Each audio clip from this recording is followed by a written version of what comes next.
一般上呢，我们都习惯用这个臭豆呢来炒三麦虾米呢，或者是拿这个炒辣的。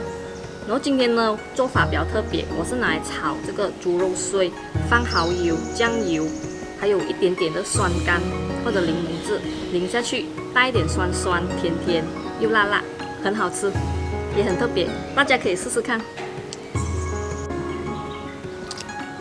很开胃啊，等下要加饭了。观看更多，请关注傻大姐美食厨房。